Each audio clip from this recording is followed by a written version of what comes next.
Bismillahirrahmanirrahim. Assalamualaikum warahmatullahi wabarakatuh. Kita ketemu lagi pada hari ini pada pertemuan mata kuliah Statistika Pendidikan. Baik, untuk hari ini kita akan belajar mengenai Central Tendency and Dispersion atau terjemahannya adalah ukuran pemusatan dan penyebaran. Oke, baik, sebelum kita mulai perkuliahan hari ini, mari kita buka sama-sama dengan baca basmalah dan doa awal kuliah. Baik, berdoa dimulai. Bismillah.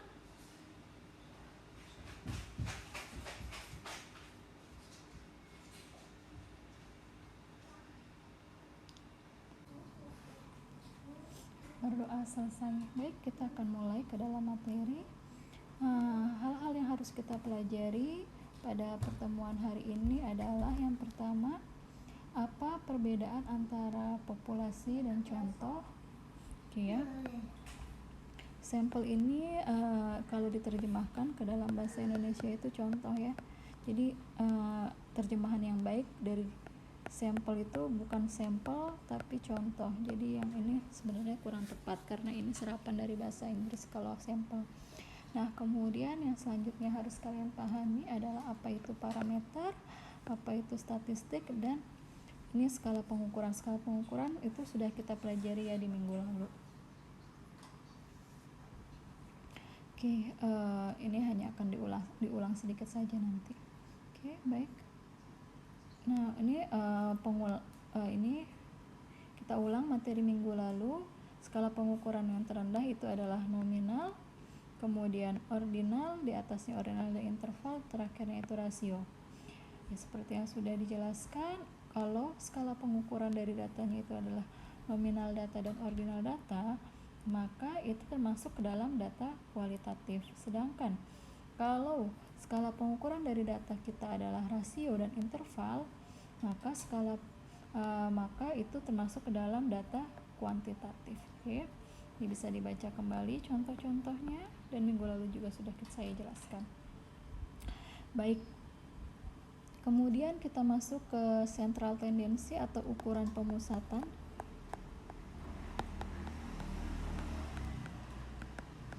Oke, nah di sini perhatikan ya, pada slide terdapat tabel. Jadi di sini kita lihat untuk statistik itu apa? Minggu lalu sudah dijelaskan juga. Statistik adalah besaran yang mencirikan populasi. Statistik itu besaran yang mencirikan sampel atau contoh. Oke. Nah, besaran ini maksudnya angka ya. Besaran tuh angka-angka yang mencirikan sampel atau contoh. Nah, kemudian kalau di sini parameter itu lawannya dari statistik. Parameter adalah besaran yang mencirikan populasi. Nah, di sini bisa kita lihat kalau statistik itu untuk sampel, parameter itu untuk population. Nah, di kolom berikutnya itu ada deskripsi, ada definisi. Oke, nah sekarang di sini kalau kita bicara tentang ukuran sampel atau ukuran populasi, kalau untuk statistik berarti kan dia itu ukuran atau besaran yang mencirikan sampel. Nah, dia dinotasikan dengan N kecil. Tapi kalau ukuran atau banyaknya gini, ukuran itu maksudnya banyaknya anggota. Kalau banyaknya anggota contoh itu notasinya N, banyaknya anggota populasi itu N besar. Jadi di sini penggunaan huruf besar dan huruf kecil itu maknanya berbeda.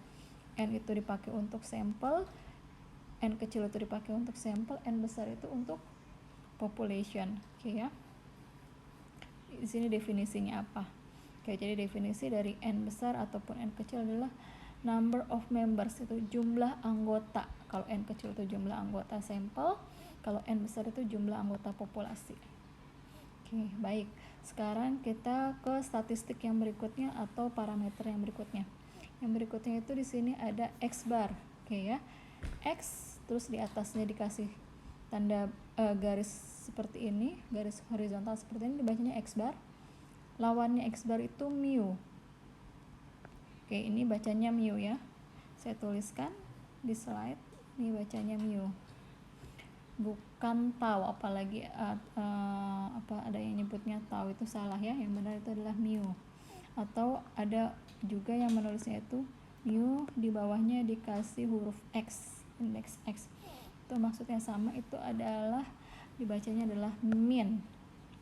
Atau mungkin yang umumnya kalian dengar itu, yang sudah kalian pernah dengar itu rataan. Oke ya, jadi min itu atau rataan. Ini adalah average dari sekumpulan nilai. Oke, rumusnya dari X bar ataupun min, X bar ataupun mu itu bisa dilihat di tabel yang sebelah kanan di slide.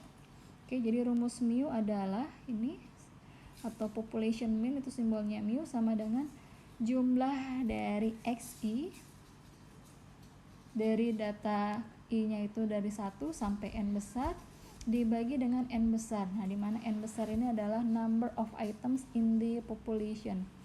Ya, jadi banyaknya items atau banyaknya anggota populasi. Sedangkan X bar itu rumusnya hampir mirip seperti mu, hanya bedanya di penyebutnya di sini N kecil. N kecil ini adalah jumlah anggota contoh. Oke, baik.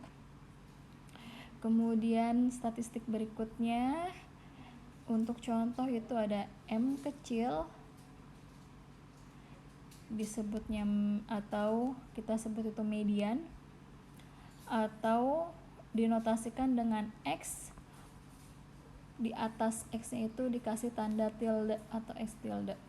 Nah, definisi dari median itu adalah suatu nilai yang berada di tengah-tengah data. Oke ya.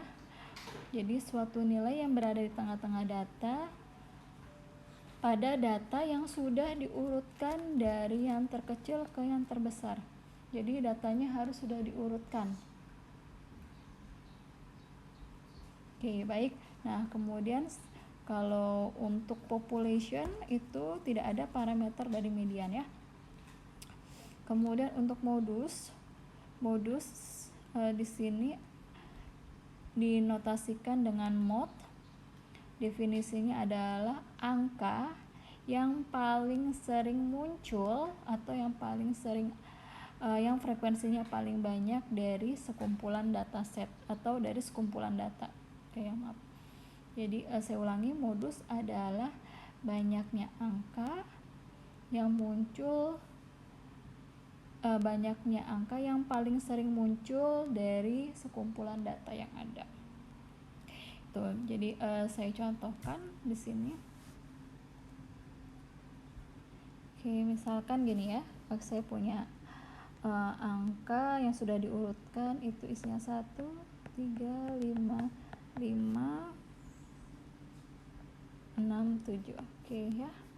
Ini misalkan saya asumsikan ini data contoh, berarti kalau ditanya ukuran sampelnya atau ukuran contohnya ini 1, 2, 3, 4, 5, 6, N kecilnya ada 6.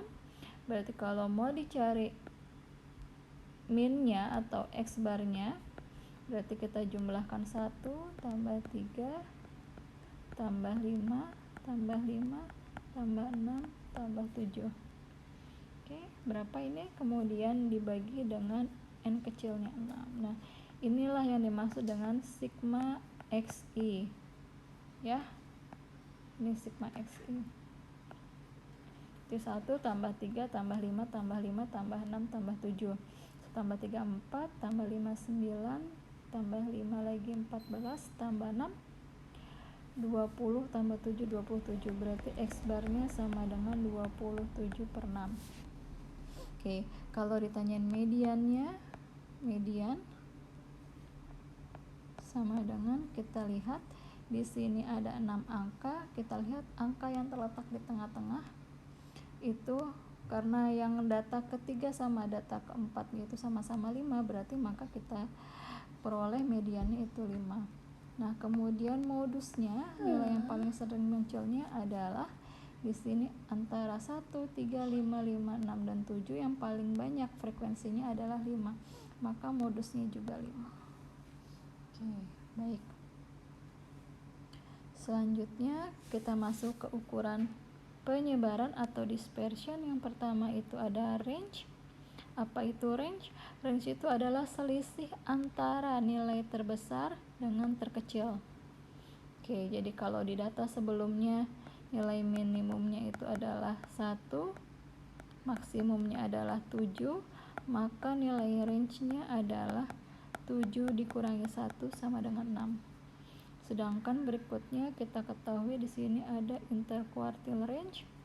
Interquartile range atau dinotasikan dengan IR ini adalah selisih antara persentil ke 75 dengan persentil ke 25. Oke, yang namanya persentil, apa itu persentil?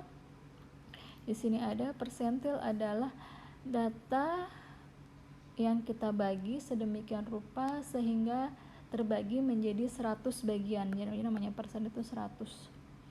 Oke, dimana di sini kalau yang namanya min itu adalah persentil ke 50. Jadi nilai min itu sama dengan nilai persentil ke 50. Nah, kemudian di sini tadi kita ngomongin persentil ke 75, jadi persentil ke 75 sama persentil 25. Kalau kalian pernah dengar namanya kuartil, kalau kuartil itu sebenarnya mirip dengan persentil, hanya saja persentil itu adalah tadi data terbagi menjadi 100 bagian sama banyak. Kalau kuartil adalah kita bagi data menjadi 4 bagian sama banyak. Artinya kalau dari 100 tadi data kita bagi 100, kalau persentil data kita bagi 4, persentil 75 itu sama dengan Q3, persentil ke 25 itu sama dengan Q1.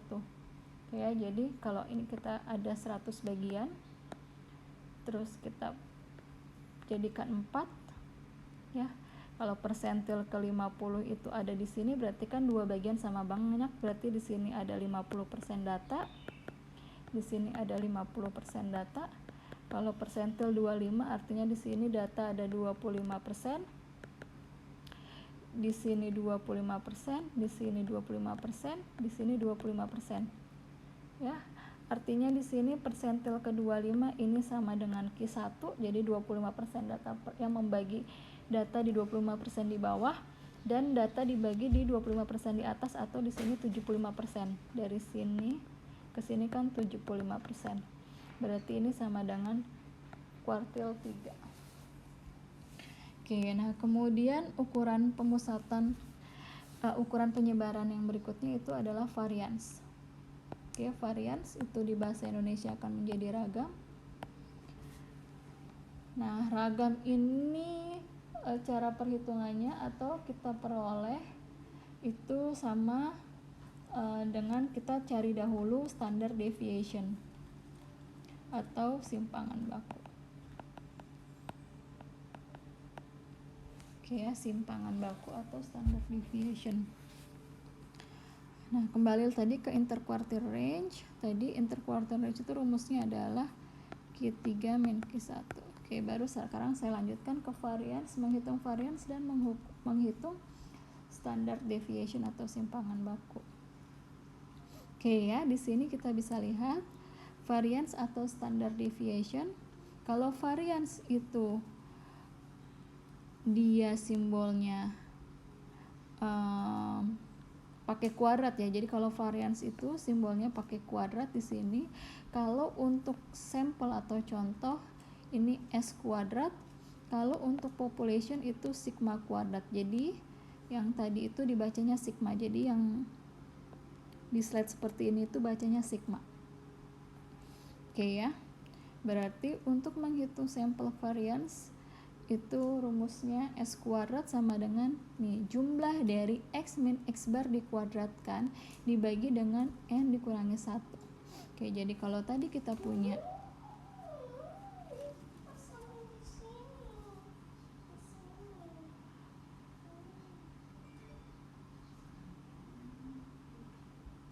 ya, jadi kalau misalkan tadi kita punya angka 1, 3, 5, 6, dan 7. Terus tadi kita dapat kita hitung di situ X barnya. Oke ya, kita hitung tadi X barnya berapa. Sebentar, kita back ke slide sebelumnya. 27/6 ya. 27/6 itu 4,5. Oke, tadi kita peroleh ya dari perhitungan sebelumnya. X barnya itu 4,5. Berarti sekarang kita punya rumus S kuadrat itu jumlah dari X min X bar dikuadratkan dibagi N kurangi 1.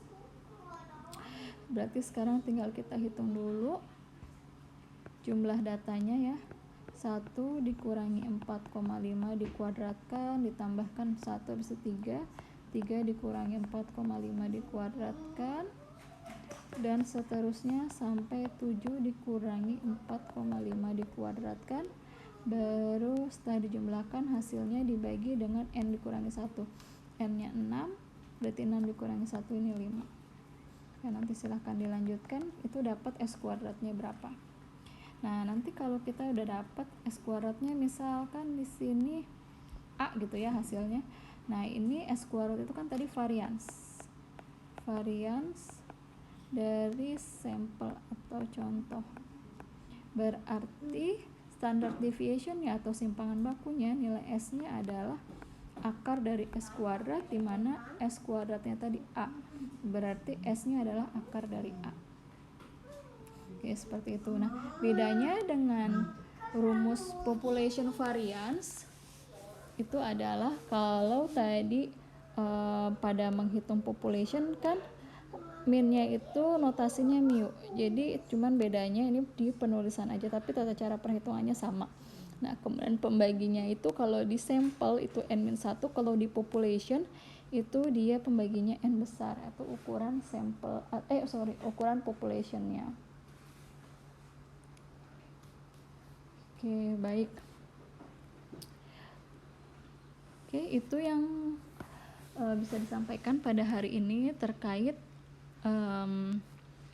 ukuran pemusatan dan ukuran penyebaran. Jadi yang harus diingat di situ tadi, yang pertama, dalam menghitung ukuran pemusatan itu kita harus membedakan notasi dari min untuk data populasi dan data contoh. Oke, kalau data contoh itu notasinya X bar, kalau data populasi itu notasinya mu. Kemudian ukuran sampelnya, kalau untuk data sampel tadi N, notasi ukurannya atau banyaknya anggota sampel itu dinotasikan dengan N, banyaknya anggota populasi itu N besar, jadi N kecil sama N besar. Nah, kemudian kalau di ukuran penyebaran tadi ada yang notasinya berbeda, itu ada di variance dan standard deviation. Kalau variance untuk sampel itu notasinya S kuadrat, kalau untuk population itu sigma kuadrat, seperti ini ya. Nanti bisa dicek di Word. Jadi yang kita ketahui selama ini sigma itu penulisannya kayak gini. Ya, benar. Sigma itu emang penulisannya kayak gini, tapi ini namanya dalam huruf Yunani ini adalah sigma dengan untuk huruf kapital. Nah, huruf kecilnya untuk sigma itu yang ini. Untuk standard deviation-nya atau simpangan bakunya, untuk sampel simbolnya atau notasinya S, untuk populasi sigma, jadi nggak pakai kuadrat. Ya, nah untuk teknik perhitungannya itu tadi sudah dijelaskan di sebelumnya, atau jika masih belum jelas itu bisa dibaca di buku Walpole. Nah, nanti supaya lebih jelas lagi saya akan berikan tugas di OLU, nanti bisa dilihat tugasnya halaman berapa. Untuk latihan soal nanti kita akan bahas sama-sama. Oke, baik, sekian yang dapat saya sampaikan. Untuk tanya jawab silahkan dituliskan di kolom diskusi atau di grup kelas. Baik, terima kasih. Assalamualaikum warahmatullahi wabarakatuh.